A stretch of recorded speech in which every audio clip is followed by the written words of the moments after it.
If you're running a retail business, don't let disorganized order fulfillment cause chaos. Use ShipStation instead. From running a business out of your garage to multiple warehouses, ShipStation is ideal for every phase of your growth. Save time with one login for all your stores and by automating tasks. Plus, you'll get the best shipping rates from global carriers. Calm the chaos with the shipping software that delivers. Start a free trial at shipstation.com/audio. That's shipstation.com/audio. Hello, and welcome to today's podcast. Today is Monday, 14 April.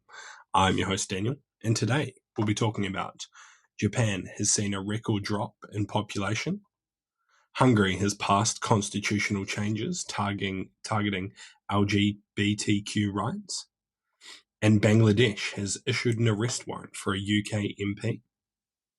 So firstly, Japan's citizens' population has dipped to 120.3 million as of October 2024, official data has showed on Monday, marking a record drop of 898,000 people from the previous year.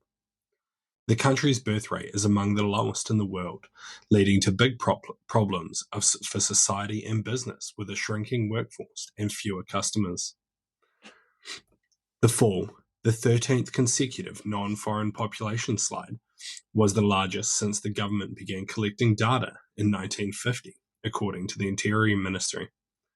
Including foreign nationals, the population also fell by almost 550,000 to 123.8 million, the 14th straight annual fall. Only two prefectures, Tokyo and the neighbouring province, had a population increase, with numbers falling in the remaining 45 prefectures. In a briefing, Chief Cabinet Secretary Yoshi Hayase said the Japanese government had been trying to offer help to young would-be parents who feel too economically constrained to have children. We understand that the declining birth rate is continuing because many people who wish to raise children are not fully able to fulfill their wishes, he said. So what? This is an extremely bad problem for Japan, and one that seems almost irreconcilable at the moment. They just clearly can't have enough children to maintain or even grow their population. And their refusal to open up to the outside world is also significantly damaging their possibilities. I like some of the actions they've taken, as in like they're moving towards a 4-day work week, free child healthcare, and other incentives to try and boost population growth, but they still don't seem to be working out as numbers just continue to slide. So yeah, I don't really see how they can change this. It's quite possible that they'll have to open up their borders to record numbers of people, but this is pretty unpopular within the Japanese population who enjoy their homogenous society. So I guess we'll see what happens there. And next, Hungary has passed constitutional changes targeting LGBTQ rights.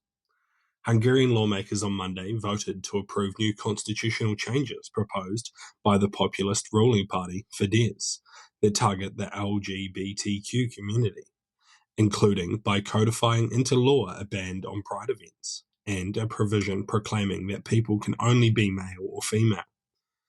The amendments had always been expected to easily pass due to leader Viktor Orban's Fidesz party's 2/3 majority, along with the likely support of other far-right lawmakers.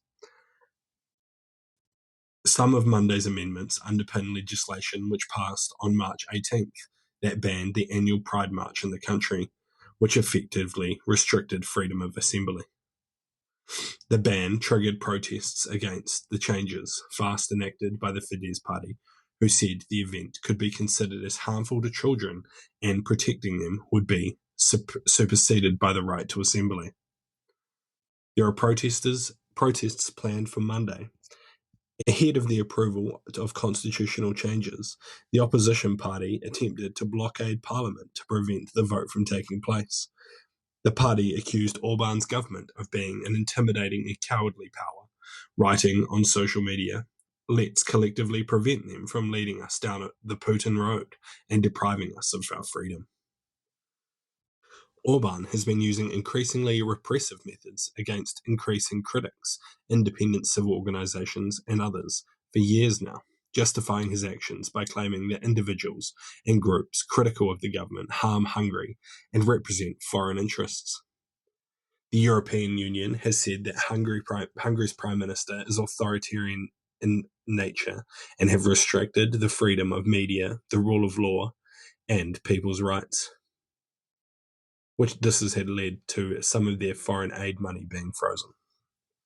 The Hungarian Helsinki Committee, a human rights organization based in Hungary, has also announced their intention to hold a protest following the passing of this amendment, saying that the law is a significant escalation in the government's efforts to suppress dissent and weaken human rights protection. So what? This is pretty unsurprising for Orban's government, and they've seen quite a lot of support, especially from people outside of Budapest who are far less liberal and far more conservative in nature. So I'm not surprised to see this take place. And to be fair, even the opposition party, who's currently leading above Orban's Fidesz party, would probably support some of these changes, maybe not all of them, but it's unlikely that we'll see much of a change in the next government when it comes to LGBTQ rights. With 3 years to go in Orban's Fidesz party's leadership until their next presidential election, I would expect it likely to be more of things like this coming, and even possibly stepping towards the banning of political parties that he doesn't agree with, or at least attempting to. This would probably lead to some pretty significant protests, especially with the popularity of the current opposition. So I don't see that passing too easily, but it's likely they'll try something, especially as they lose grip on power, as they've had this for over 15 years now. So they're not going to want to lose power anytime soon. And lastly, a UK parliamentarian who's related to the ousted Bangladeshi Prime Minister Hasina has denied any wrongdoing after a judge in Dhaka issued an arrest warrant against her on a corruption allegation. Tulip Siddiq, a 42-year-old Labour MP, has been accused of illegally receiving a plot of land in a state-owned township near Dhaka, the Bangladeshi capital. Tulip Siddiq, a 42-year-old Labour MP, has been accused of illegally receiving a plot of land in a state-owned township near Dhaka, the Bangladeshi capital. The BBC quoted the MP's lawyers as saying the charges against her were politically motivated, echoing similar comments made by Hasina's Bangladeshi lawyer. Hasina, Siddiq's aunt, was ousted last year amid mass protests after 15 years at the helm. Hasina is currently living in exile in India. Bangladesh's Anti-Corruption Commission has been investigating numerous corruption allegations against Siddiq and her family.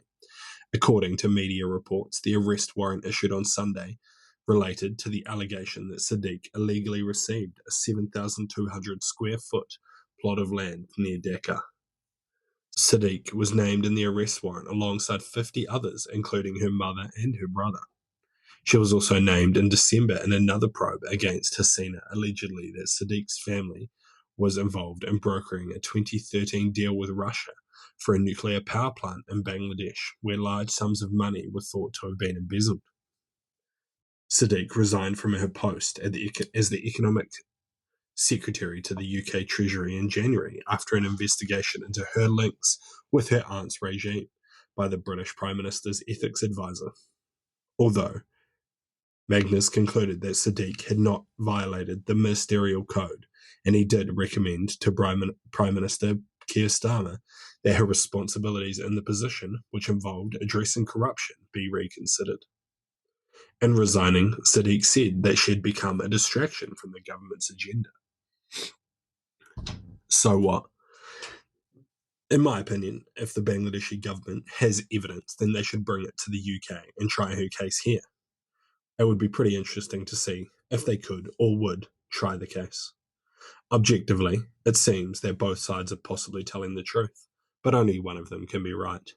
It is possible that her and her family illegally obtained Bangladeshi land, something that would be extremely significant due to the population density of the country. But it is also possible that this is just a politically motivated move and a way of trying to damage her reputation while ensuring that she can never return to Bangladesh. Thank you for listening.